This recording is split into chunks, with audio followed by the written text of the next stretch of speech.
It is the fast-paced launch of 2020, a hopeful new decade. The U.S. economy is booming, and human movement around the globe is as much a luxury as it is a necessity. At the same time, monarch butterflies nestle in their high-altitude roosts in the mountains west of Mexico City.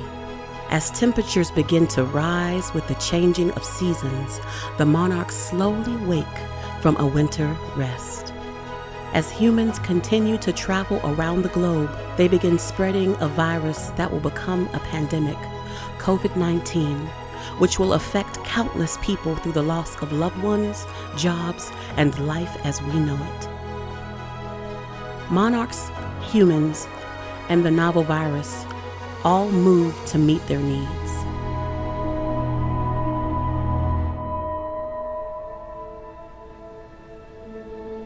After mating, the monarchs begin their epic multi-generational migration north.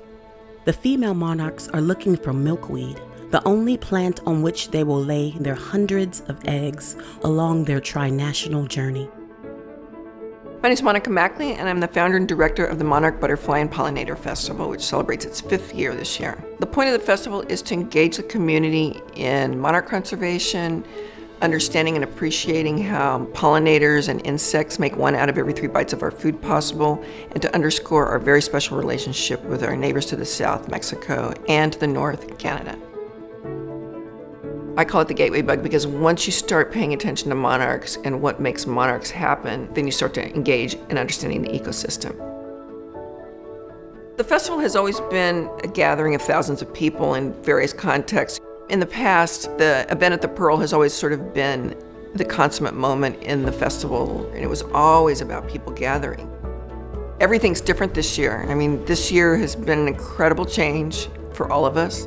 And it's been actually an incredible door opener in a lot of ways. When you think about it, gathering in person is a beautiful thing, but it has its limitations about who's available, who can get there. And now we're going to be able to spread our message virtually for free, and anybody who wants to come can participate.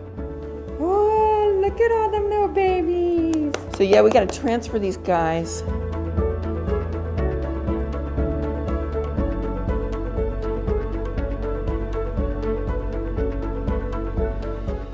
We partnered with SAISD and are providing 25 caterpillar condos to be distributed to classrooms. Each of the caterpillar condos consists of a black pop-up mesh kit with a milkweed plant that will be able to sustain the caterpillar throughout its life until it becomes a monarch butterfly. It also has a tag that we'll use in order to turn that information into the University of Kansas at Lawrence. And we also provide them with access to a hands-on curriculum that we created at Texas Butterfly Ranch, where we really dive into metamorphosis, the migration, and citizen science. Citizen science is basically everyday citizens, that's you, that's me, participating in research and observations in a natural world around us, and then sharing that information with scientists so they can use that to determine the state of our ecosystem or populations of specific animals. So remember, use your mind to be curious and ask questions, your body to record and share information, and your heart to care about the world around you. What I love the most is being able to take this information and find really creative ways to engage the community for opportunities to learn and to have experiences.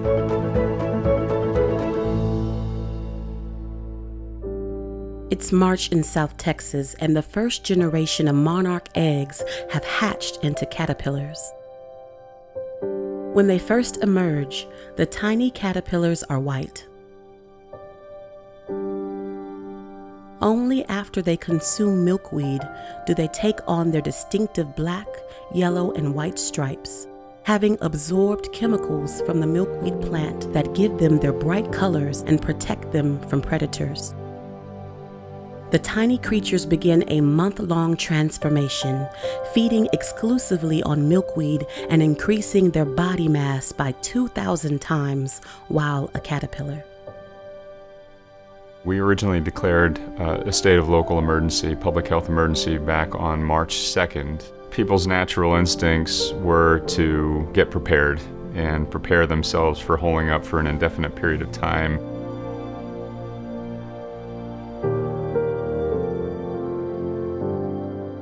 We also saw an abundance of volunteerism and generosity from people. Truly, it's through crisis that I think you see the best of San Antonio.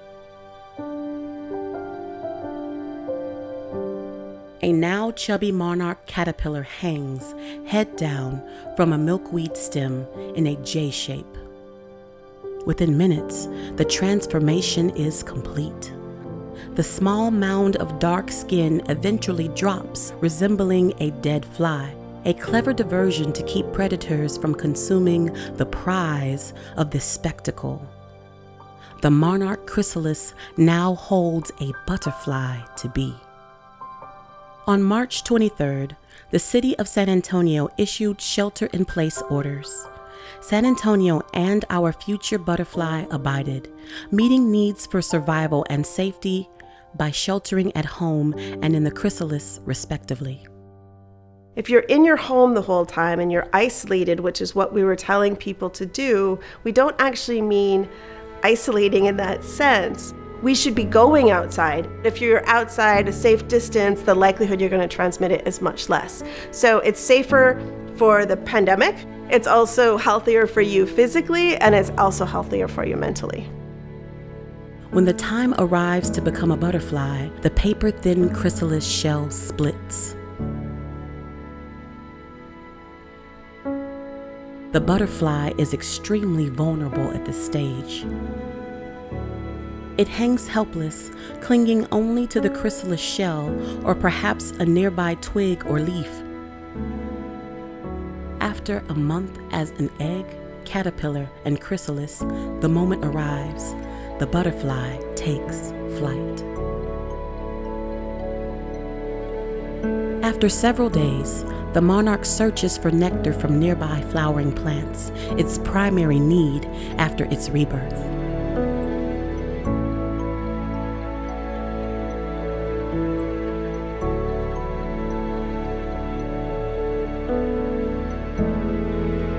We are really deeply connected to the land around us and to the soil around us, and in times of fear, that's where we look. Gardens are a magical place.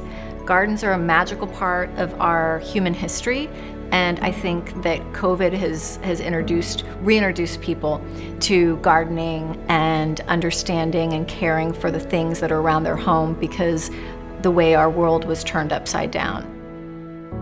Plants are essential in removing carbon dioxide from the air, but even more important, they pump carbon dioxide into the ground. That's what turns our soils brown or even black. It's the carbon that plant roots are putting into the ground.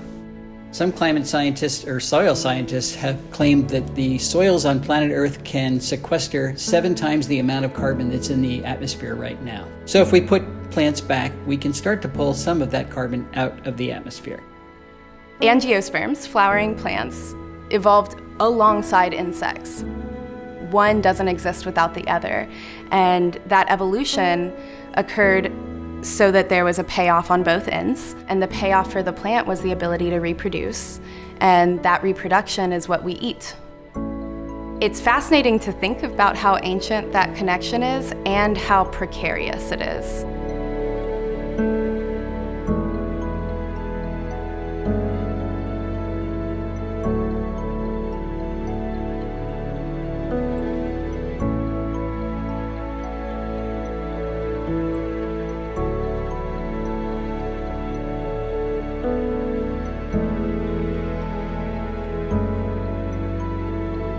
Because San Antonio was also declared a creative city of gastronomy, we've tried to really incorporate the food angle of how does the food get on the plate? How does the drink get in the bottle? Insect pollinators, the essential workers of the ecosystem, make our food and drink possible. Because if it wasn't for insects, our food would be way more expensive or not even available. At Farm Table, we try to approach healing people's bodies and healing the earth in like a multidisciplinary fashion because it is all interrelated. I think connecting to food is one of the most sacred things that you can do. And so we don't want food to be intimidating. We don't want it to be overwhelming. We want it to be welcoming. We want it to be comforting. We want it to be nurturing. So we're really excited about educating people about different honeys and about where their food comes from, and the magic that really happens between pollinations and plants and the food that ends up on our plate. I think that having that kind of depth and connection is what makes the monarch so special and what makes this festival so special. It's more than just learning about this one insect. This insect is the doorway to all the other pollinators that are so important. In late spring and into the summer, monarchs east of the Rocky Mountains arrive in their primary breeding grounds in the Midwestern United States. This is where the migrating monarch population multiplies. Danielle Bellany is the co-founder of Black Birders Week. She is a birder fanatic, and her enthusiasm is contagious. I absolutely love spending time with her, and so glad that she's here. Danielle, welcome. Oh, I'm so excited to be here and talk to you. Every time I get to talk about birds, it just brings me so much joy that I am able to share my passion with you all. And I hope that you are able to find either a hobby, whatever it is that brings you as much passion and as much happiness that birds have been able to bring to me. Oh, wait. Yeah, get it. On May 25th, Christian Cooper, a black birder in Central Park, is harassed by a white woman and threatened with police intervention. The same day, George Floyd, a 46-year-old black man, is murdered by Minneapolis police. Both incidents are documented and both are shared online, reigniting the Black Lives Matter movement. We started Black Birders Week to raise awareness, but also celebrate the fact that Black outdoor enthusiasts and Black nature lovers are out and proud, and we're all over the place. We wanted to form a community because there's often a disconnect. We often don't see each other out in nature very often. So now we're able to at least form electronic communities and hopefully facilitate new nature lovers to come out and join us too. Since the pandemic has started, I've recentered my birding around just cemeteries, and not only are they just a beautiful place architectural-wise, but also nature-wise. And they're these little urban oases oftentimes in areas that don't have a lot of green space. I'm trying to have those conversations with people to destigmatize that cemeteries are not a taboo place to be. Cemeteries are a really awesome place to be. Okay, it's in this middle, area? In the middle layer of it. Oh my gosh, that's a great horn owl. That's so cool. Birding is, the word is deceptive because I feel like it's really bird listening, and then you're looking for the bird, but you hear it first. Yeah. Absolutely. Bats provide incredible benefits to every day of our lives. Bats are incredible pollinators of many, many species of plants that are ecologically or economically important. We rely on these bats to maintain the genetic diversity that these plants need for their future, for their adaptation to climate change, to new pests, to new diseases, and bats are providing that service for free. There's a lot of myths and a lot of misinformation about bats and coronavirus. There's zero evidence that the virus came from bats. The bat virus cannot infect us. These bats are really resistant to many viruses. Their immune system is among the strongest immune systems on Earth. We need to be more like bats. We need to foster them, help them, protect them, and learn from them. Bats hold a key for hopeful futures for all humans all over the Earth.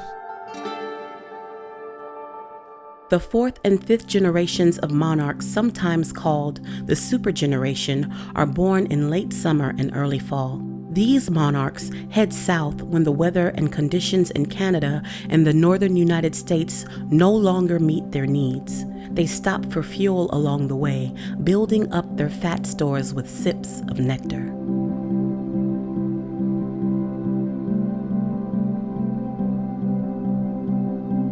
This year, for the first time, we're doing an experiment with the University of Kansas Lawrence, and we are contributing to the field of knowledge about how monarchs are able to orient themselves and able to move south.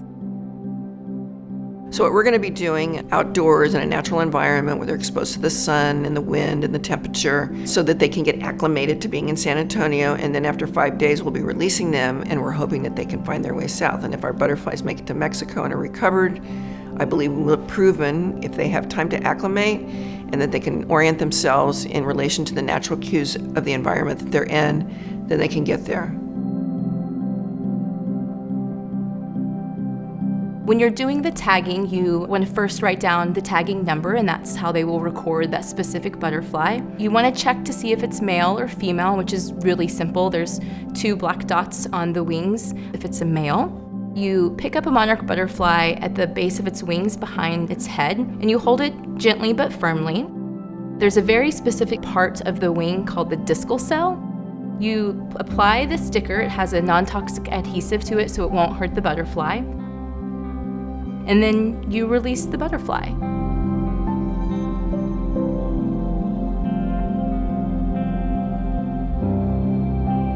For me, this is what really hooked me on monarch butterflies, because I feel like when you have that tactile experience with the creature,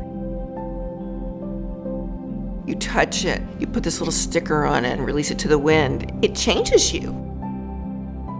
Hopefully anytime that people see butterflies released or they see one passing by in their own yard, it will inspire them to either create more habitat in their own spaces from their own yards or maybe their work office. So it'll be a good memory, and it'll be a tie-in that they'll want to educate, and they'll want to bring it into their own yards and their own spaces as well. There are so many insects we haven't even documented or named species names for, and they're just going away because of a combination of climate change, habitat destruction, pesticides. So it's not just any one thing, it's sort of a perfect storm of destruction for insect species, and it's a great cause of concern in the science community.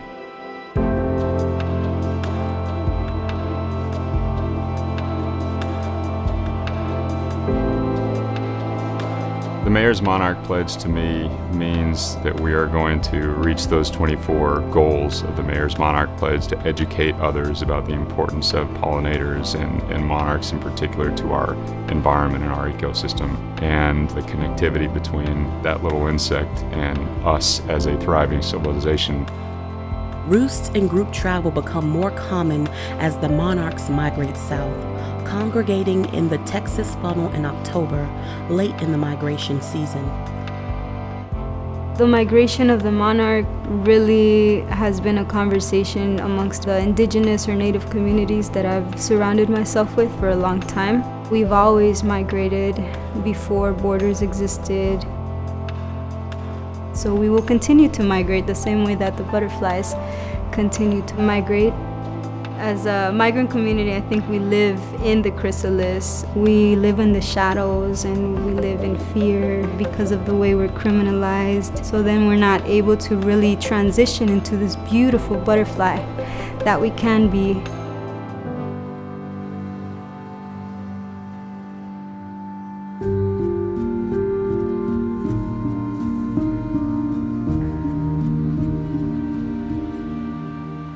People can't gather or can't mourn, or they can't see their loved ones right now.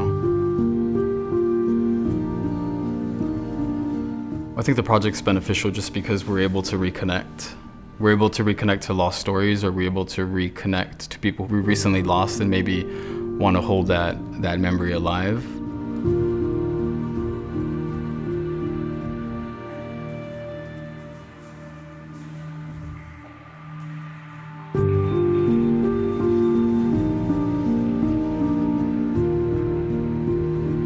Those altars are such important spaces for them to feel remembered because they don't leave us, right? They return their body back to the earth, but their spirits are always around us. And so I believe that, they're always around, and they do feel that we are remembering them, and putting that prayer candle there by their picture means everything.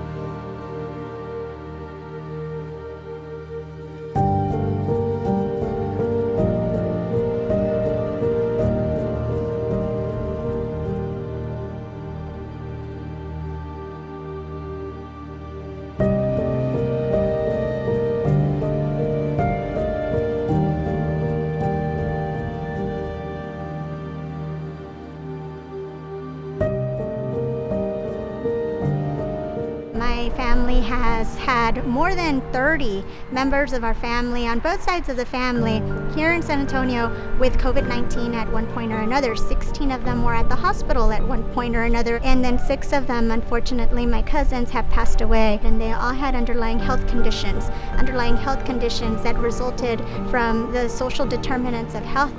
Unfortunately, it took something like this for the community to really rally together and see what it is that we can do so that the next time that something hits us like COVID-19, we won't lose so many of our community members.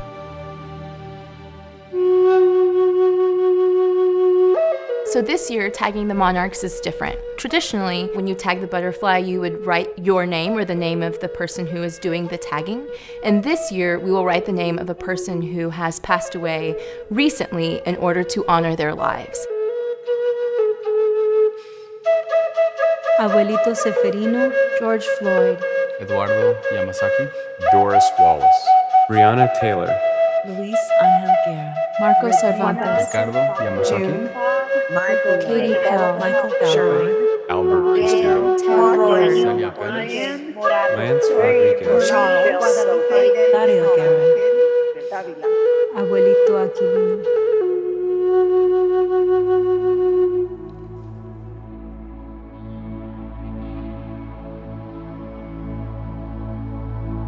Each year, tens of millions of monarch butterflies journey nearly 3,000 miles to find their way to the same patch of forest of their ancestors in the mountains west of Mexico City.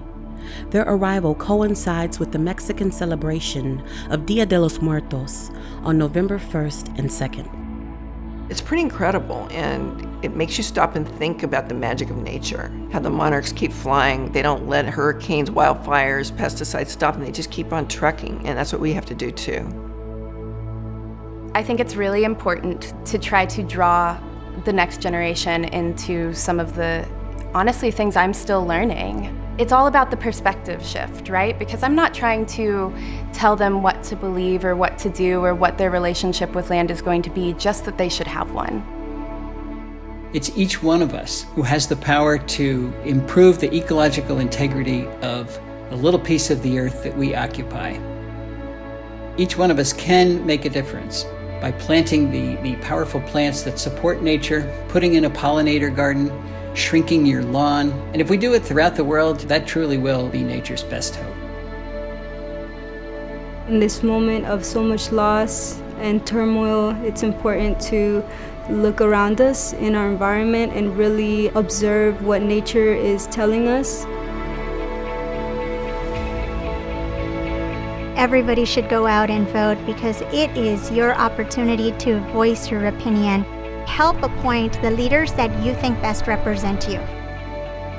Education is the key to change. Without having information and without having firsthand experiences, there's nothing to connect us to the future or to give the future any kind of value. So I think that that's why it's really important to provide these experiences, to provide these opportunities to learn and to grow. This year has been one of incredible change, and that can be a really good thing. The question is, what kind of change? That's the choice that people have to make this year.